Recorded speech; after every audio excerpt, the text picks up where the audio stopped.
More than half of all companies globally are family-owned or operated. Family businesses contribute 70% of the world's GDP and account for 65% of jobs. Their voices are important. Their stories must be told. Brought to you by the award-winning publication, Tharawat magazine. This is the Family Business Voice with your host, Ramia.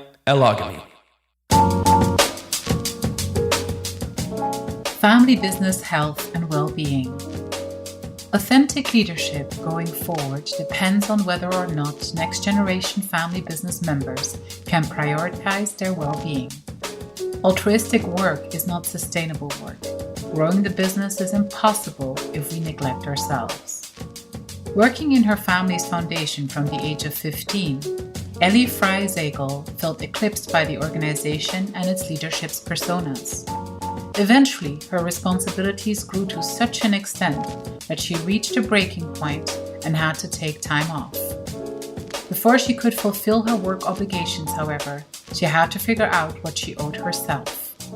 Zagel's experience coming to terms with isolation, obligation, and overwork informs her passion for next-generation mentorship. Her brand, Successful Generations, is a resource for leaders to promote healthy decisions and personal boundaries. We spoke to Ellie to learn more about the journey to family business health and well-being. Enjoy this episode with Ellie. We're going to talk about you first because, our listeners don't have the advantage of moi, who has now spoken to you a few times and knows a little bit more about you and what motivated you into this space. But I think it would be a really great preset to tell us a little bit more how you came to be a coach, really. That would be a fantastic way of starting this conversation. Sure, absolutely. Well, first of all, thank you so much for having me on the show. This is so exciting. One of my favorite topics. So I have been in the family enterprise space for about 25 years now, both professionally and personally. And our family bank was sold when I was about 12 or 13, and our family foundation was created. And I was asked to be involved with a couple of siblings and cousins when I was 15 years old. And so I really started to work with my family around the boardroom table at that age. And of course, like any teenager, I couldn't even spell the word philanthropy, much less really understand all the nuances of it. And so it took me living in Africa, and it took me into kind of the global philanthropy world and asking a lot of questions and going to a lot of conferences to really come into my own self as a philanthropist. Mm-hmm. So fast forward, I moved to the city where my family's foundation is held and got a job first in commercial real estate and then recruited out of commercial real estate for to run a family business center. Family business centers are all over the world, and they basically bring multi-generational family businesses together to help with a feeling of not alone, to help educate, basically do a lot of the things that your podcasts do, but just usually in person. And so I didn't necessarily recognize myself in the family business space until this time. Mm-hmm. And I knew that I was going to be on the board of my family's foundation, and I was going to run eventually my family's foundation. I knew this from a very early age. So I started getting coaching. And I started also getting therapy, and that comes a little bit later. And just because I was grappling with some anxiety issues that I just didn't know what to do with. And what I soon realized is that both in the coaching area and the therapy area, they didn't understand me. And when I reached out to my other counterparts, people were experiencing the same thing. Things that they wanted to really conquer, they still weren't conquering. There was this disconnect between the service providers and the next generation of family business. So after I experienced my own set of burnout, and maybe we'll talk about that in a little bit, I had to leave my job. I realized that truly my passion was serving and helping this next generation leaders. And really what I wanted to do was do it from the coaching one-on-one aspect. You were facing therapists, you were facing coaches that didn't seem to be able to empathize properly with the issues that you were particularly facing as being a next gen. Can you hone in a little bit more on what are the feelings or what are the pressure points that you felt they didn't understand? So I think that's such a fantastic question because you're right. I have this list of pressures and stress factors that my clients and myself have faced throughout the years. Anybody, any leader or future leader is going to feel similar stresses and pressures. It's Of in the course. nuance. I mean, there's obviously some nuance when it comes to dealing and being part of a family that Mm. is either well known or has a lot of responsibility within a business or community. And this is what I didn't feel that my coaches and my therapist understood. When you coach these next gens today, what are the most frequent pressures or like sort of like miscommunications that you see between the families and these next gens that really cause a situation that is no longer possible for them to handle on their own, basically, that is no longer something that they can do without someone like you helping them out? Once when I was asked the question, why do family businesses not succeed? Generation to generation. And I immediately said, and this is pretty early on, like communication. Mhm. And there's just, a lack of communication. I've since revised that. I've since revised it to conversation. And I really believe that there is, one of the pressures is that there's not a lot of conversation that goes Mhm. on. I'll use my family as an example. I had to figure out philanthropy basically on my own. And I know that some of your listeners will understand when I say that my father said, do not talk about philanthropy. Do not tell anybody that you're involved Mhm. in this Mhm. foundation. This is incredibly private. And so what ended up happening is I didn't talk about philanthropy, even though I was going to board meetings either 2 times or 4 times a year Yeah. with Mm. anybody. So again, it was this inability to even have conversations with my siblings or my Mm. cousins about philanthropy and what we were experiencing, what we're learning, and how you do it well. And so I really had to break that pattern or that mold, really. I really had to go against the grain in Mhm. order for me to have the conversations that I need to be having. So let's go back again to conversations. You know, Communication, to me at least, is I'm communicating to you. We're not having a Mhm. conversation. I'm just telling you things that you need to know. And Mhm. depending on who you are, you could be a very good communicator or not, right? That just could Mhm. be a skill Mhm. set that you need to develop. A conversation is a dialogue. Sure. When you are planning somebody else's life,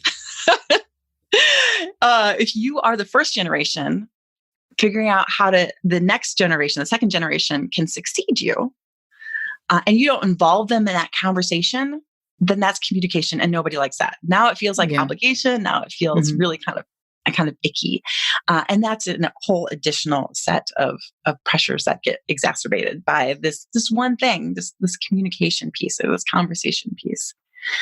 I also think that something else that exacerbates these pressures include like passive aggressive behavior. I know that's Yeah.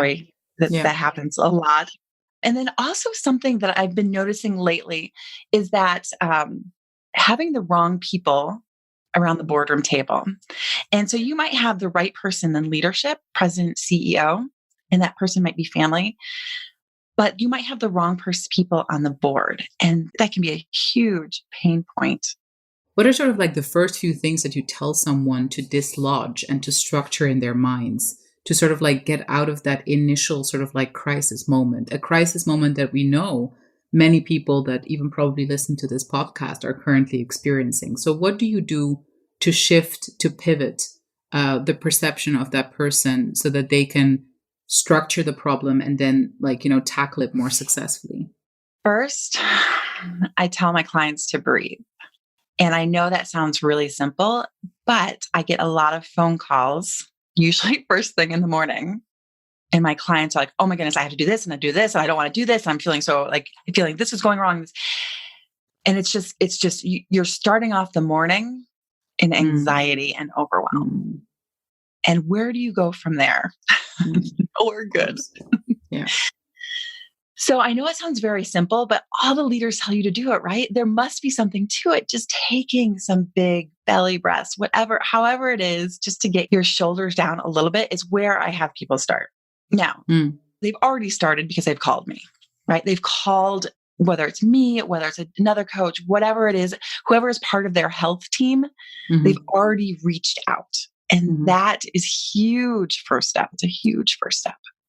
So, and one that's not necessarily easy, right? Because you have to realize that there's something wrong and that you need support in order to deal with it. Yeah. That's huge. So once I have people breathing again, some of the things that we would do over a set of time is really kind of take a look at what is causing this. And it's usually overwhelm and anxiety. Like, what is causing them to be there? And the work that I do is mostly in mindset. So we figure out what's going on in that beautiful brain of theirs, and just really shine a light, like create some awareness of what's going on. I will also have them do like worksheets to kind of create like, where do they want to go? Like this vision for the future. So, and there's a whole bunch of other things that I will do with them. But what I'm trying to do is get them back into themselves, get them out of whatever else is going on out there, get them back inside themselves, in their power is what I call it. I don't exactly know what else to call it. So hopefully that's not too woo-woo for your audience. And from there, they can make better decisions and move forward into the future that they want to create. In a nutshell, it's kind of coaching, right? Creating some awareness, painting a vision for the future, and then charting a path to that future. Can you tell us a little bit more about the level of awareness that you encounter today when you talk to people and when you talk to families of that these dynamics that we're talking about are really, they have repercussions on individual family members' health and even have repercussions potentially on the health of the people working for them, because culture matters, right? Like the kind of company you come into and that you work in, it matters how you feel and how you're able to keep healthy. So tell us a little bit more, Ellie, about that subject. Yes, it's honestly something that I fell into both with my own personal experience and then unfortunately, and this is something that fuels me. I had in 1 year 4 people in my friend group pass away, and they were all in family enterprise. They were all too young. And it was just something that I looked around, and I was just starting my business, and I looked around like, okay, first of all, I'm not alone in my own health issues. And second of all, we are failing our leaders. And I still can get so caught up. And I also had one of my best friends get diagnosed with MS. And it just was all these things happening all at once. I'm like, okay, the universe is definitely telling me something. And, I have this platform. I need to explore this a little bit more. And so what I was seeing is when I looked around at my friend group, I was seeing my 30-somethings go to the ER for panic attacks, thinking they were having a heart attack. And these are people running their family business. Autoimmune diseases, stomach issues, anxiety, depression, and this lack of willingness to actually have the conversation with anybody. And at least in the Midwest, we have this kind of saying, like, just rub some dirt on it, or maybe this translates to other cultures. I'm willing to bet, but just like stick it out. You are tough. You're strong. You need to be strong and tough if you're going to be a leader. And I think that this doesn't serve anybody. And the adage, at least here in the United States, is, if you want something done, you give it to a busy person. We just do not support our leaders, period. And then you add the family dynamics that we already just talked about and everything that makes family unique. So I personally experienced burnout when I was doing too much. And I had no boundaries, and I was saying yes to everything. And then I got elected to be the vice chair of my family's foundation. And that was my final straw. When you look at those two sort of like pull factors into feeling that busyness almost validates that we're doing well, like how do you see ways to, first of all, distance ourselves from that kind of behavior that you say is detrimental, but also like which of these aspects do you feel like has a stronger influence actually on people feeling or falling into that trap of thinking that, having a badge of busyness is actually almost like qualifies them as performing or like qualifies them as actually doing their jobs? It's such an interesting dilemma because oftentimes the reason that we're in this space of busyness is because we think that busy equals worthy. And that is not true. In the most fundamental way, you are worthy. This is what I truly believe, just as you are, as the human that you are. The imperfect person, the imperfect leader that you are. If I've made the step and I've been coached by you and you help me find that center a little bit more, and at least you help me bypass, the inevitable burnout that would be at the end of saying yes to everything. What are my ways of championing that kind of culture and thinking in the family? Do I have a way as a family member to bring this kind of awareness to the family as a collective? Or do you feel like, no, all of that kind of conversation always has to be had one-on-one? Like you basically have to sort of like inspire every other family member to sort of like, find the coach of their own. Or do you think that as a family member, you can champion this kind of thinking in the collective of the family? It can be very hard in a family with family dynamics to kind of have your own identity that would be different than a previous identity. None of this work that I'm talking about is easy. None of it. But the growth is the fun part. The hard work that you do in order to get to the person that you want to be. And hopefully that's a healthy, successful person, leader that has their family around them or whatever the values that they have. That is the reward. And so you might have to go through some really discomfort in order to get there. So I didn't want to say that that it was going to be all roses and rainbows. Like that is absolutely the work. Ellie, any parting words of wisdom for this episode?